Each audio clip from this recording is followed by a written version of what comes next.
Hello welcome to all. स्वागत है आप सभी का मेरे यूट्यूब चैनल में। आज की इस वीडियो में आपको बताने वाला हूँ जो आप सारी की सबकी क्वेरीज थी, जो आप अपना फॉर्म अप्लाई कर रहे हो तो आपकी जो मिस्टेक्स हो रही हैं।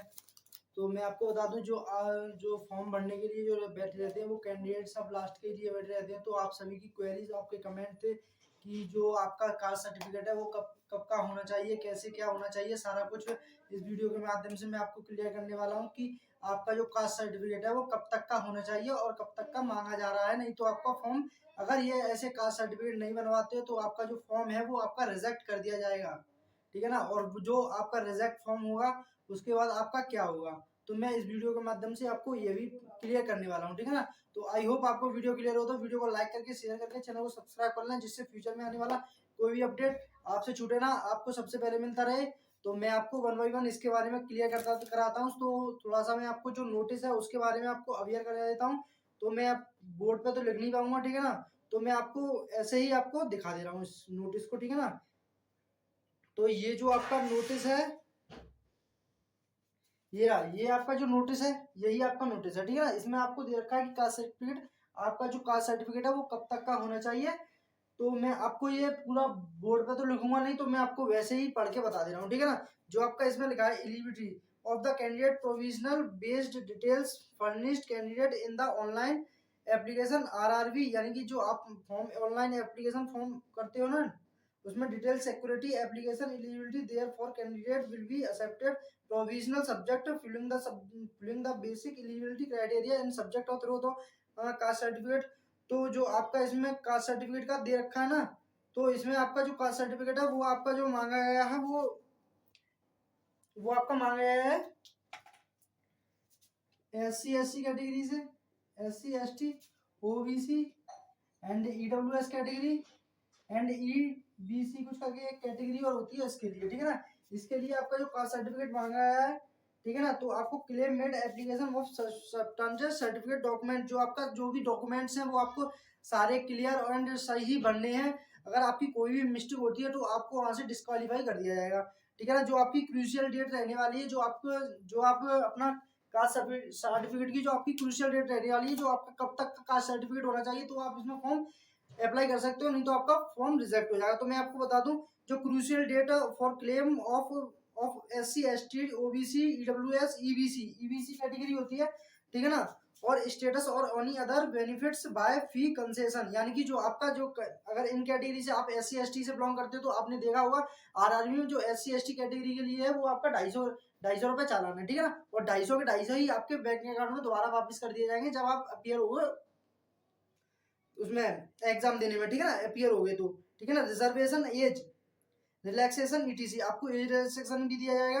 Where not specified otherwise will be closing date submission online application against CN। जो आपका कास्ट सर्टिफिकेट है ना, वो आपका क्लोजिंग डेट, यानी कि जो आपकी लास्ट डेट है ना फॉर्म फॉर्म अप्लाई करने की, लास्ट डेट अप्लाई, जो आपकी जो RPF का जो वो नोटिस है उसमें आपकी जो लास्ट डेट है ना फॉर्म अप्लाई करने की, तो वो आपकी कब तक की है, वो शायद अप्रोक्स में आपको बता दूं, जो आपकी है वो 15 मई आपकी लास्ट है, 15 मई 2024 ये आपकी लास्ट है। तो आपका जो है 15 या 14 कुछ भी हो, यानी, ठीक है ना।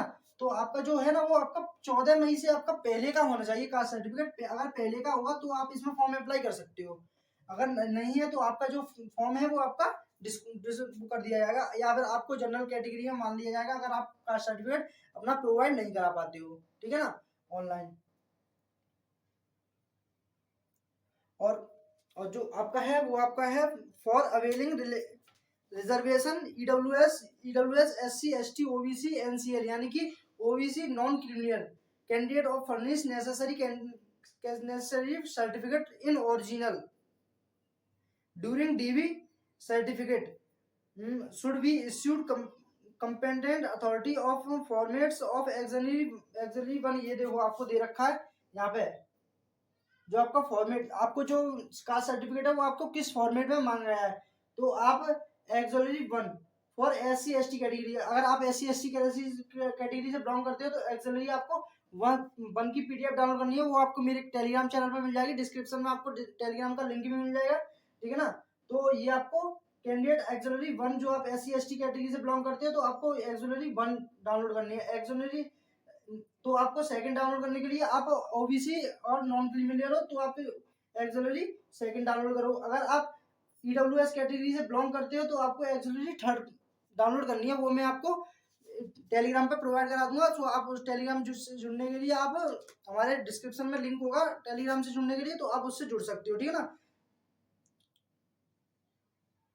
तो आपका जो डीवीपीएसटी यानी कि डॉक्यूमेंट वेरिफिकेशन होता है ना, तब आपको जो है आपका डीवी होगा, तो आपको वहां पे अपना कास्ट सर्टिफिकेट होगा, वो आपको ओरिजिनल कॉपी ले जानी पड़ेगी, ना कि आपको फोटोस्टेट। उससे कोई काम नहीं चलने वाला, ठीक है। ओरिजिनली कागज आपको ले जाने पड़ेंगे, सारे डॉक्यूमेंट जो भी होंगे। और यहाँ पे क्रूशियल डेट, ये आपको एक और दे रखा है, crucial date claim to SC ST और स्टेटिंग बेनिफिट्स कंसेशन रिजर्वेशन, ये मैंने आपको बता दिया। अदरवाइज क्लोजिंग जो है वही है आपका, जो आपका क्लोजिंग डेट से आपका पहले का होना चाहिए। जो आपकी RTF की जो क्लोजिंग डेट है ना फॉर्म अप्लाई करने की, तो उससे पहले का आपका कास्ट सर्टिफिकेट होना चाहिए, ठीक है ना। और आपको जो ठीक है ना, और आपका जो ये है आपका ये, और ये भी आपको दे रखा है, तो इसका भी मैं बता दूं। जो आपका कास्ट सर्टिफिकेट है SC ST या नॉन क्रिमिनल के लिए आपका format of privacy employ and जो आपका कास्ट सर्टिफिकेट होना चाहिए ना, वो आपका सेंट्रल गवर्नमेंट का होना चाहिए, यानी कि केंद्र सरकार का, सेंट्रल गवर्नमेंट। तो आप का सही है। अगर आपका स्टेट का है तो आप इसमें फॉर्म अप्लाई नहीं कर सकते हो, सेंट्रल का है तो ये आप फॉर्म अप्लाई कर सकते हो SC ST और नॉन क्लियर से, ठीक है ना। तो आपका सेंट्रल गवर्नमेंट का, आपका केंद्र सरकार का आपका वो होना चाहिए कास्ट सर्टिफिकेट। और यहाँ पे एक और दे रखा है, certificate of belonging to economically weaken section in the prescribed employment under, जो आप अगर इकोनॉमिकली आप वीक हो या कुछ भी हो, ठीक है, अगर आप पुअर हो, गरीब हो, तो आपको जो है आपको भी सेंट्रल गवर्नमेंट का ही आपको वो चाहिए सर्टिफिकेट, कास्ट सर्टिफिकेट, ठीक है ना। Important community category has a closing date submission application against CEN all only the consider reservation benefits eligible any change in the status therefore solve। और जो आपका कास्ट सर्टिफिकेट है वो आपका क्लोजिंग डेट से पहले होता है, तो जो आपका है ना, अगर आपका बन जाता है उससे पहले तो आपको सारे बेनिफिट्स मिलने वाले हैं। अगर आपका कास्ट सर्टिफिकेट जो है वो 14 के बाद, जैसे आपकी 14 लास्ट है, 14 महीने आपकी लास्ट डेट है फॉर्म अप्लाई करने की, तो आपके उससे उसके बाद बनता है, तो उससे आपका कोई भी मतलब नहीं है। तो आपको वहां पे जनरल कैटेगरी में किया जाएगा, अनरिजर्व कैटेगरी में आपको कंसीडर किया जाएगा, ठीक है ना।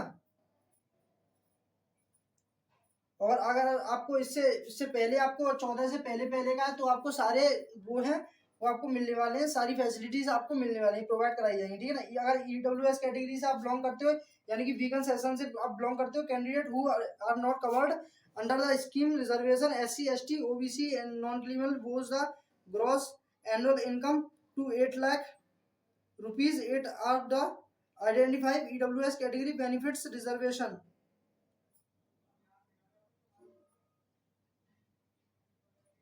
अगर आप EWS कैटेगरी से बिलोंग करते हो, जो आपकी एनुअल की इनकम है वो आपकी 8 लाख से नीचे, या आपकी 8 लाख है, तो आपको सारे बेनिफिट्स मिलने वाले हैं, ठीक है ना। और जब जो आपकी एक और बात है, वो आपका जो ओल्ड को लेकर है, जो आपका ओल्ड का सर्टिफिकेट होगा ना, उसको लेकर भी और है। तो मैं आपको बता दूं, जो आपका ओल्ड सर्टिफिकेट है ना, ओल्ड सर्टिफिकेट होगा ना, तो आपका वो क्लोजिंग डेट से आपका पहले का होना चाहिए, क्लोजिंग डेट से पहले का आपका कास्ट सर्टिफिकेट है, तो आप फॉर्म अप्लाई कर सकते हो। अगर क्लोजिंग डेट से अगर आपका इसी इसी ईयर का है, यानी कि अगर अभी 2024 चल रही है, तो अगर आपका 2024 का है तो आपको सबसे बेस्ट है, ठीक है ना। और अगर आपका 14 मई से पहले का है तो भी आपके लिए बहुत बेस्ट है, ठीक है ना। और अब अगर आपका जो आपका ओल्ड की बात करूं, तो आपका हो तो 1 साल हो, 6 महीने हो, 2 महीने हो, 3 महीने हो, तो तो आपके लिए सही है। नहीं तो मैं आपको कहने का मतलब ये है कि आप बनवा लीजिए कास्ट सर्टिफिकेट, वही सही रहेगा, ठीक है ना। तो आपका 1 साल या 6 महीने तक का पुराना है तो आप फॉर्म फिल कर सकते हो। और वो भी जो आपका सर्टिफिकेट होना चाहिए वो आपका सेंट्रल गवर्नमेंट का होना चाहिए, सेंट्रल गवर्नमेंट का हो, तो ही आपको और फैसिलिटीज मिलने वाली है। अगर नहीं है तो आप इसमें आपको जो अनरिजर्व कैटेगरी में ही आपको माना जाएगा, ठीक है ना। अगर आपका कोई भी सर्टिफिकेट या फिर आपका जो डीवीपीएसटी होगा वहाँ पे अगर आपका कुछ भी कारणवश आपका सर्टिफिकेट खो जाता है, अगर आपने जो फॉर्म अप्लाई करते समय जो सर्टिफिकेट लगाया वो आपका किसी कारणवश कोई चुरा लेता है या कुछ भी कर लेता है, तो आपको एक एफआईआर देनी पड़ेगी, तो ही आपका उसको मान्य किया जाएगा, नहीं तो आपको कोई मान्य नहीं होगा अगर आप एफआईआर नहीं करते हो। तो यही सारी इन्फॉर्मेशन थी। तो आई होप आपको वीडियो क्लियर हो, तो वीडियो को लाइक करके शेयर करके चैनल को सब्सक्राइब कर लें, जिससे फ्यूचर में आने वाला कोई भी अपडेट आपसे जुड़े ना आपको सबसे पहले मिलता रहे। तो मिलते हैं किसी नेक्स्ट वीडियो में, तब तक के लिए till then bye bye, have a nice day, thanks for watching this video. जय हिंद, जय भारत।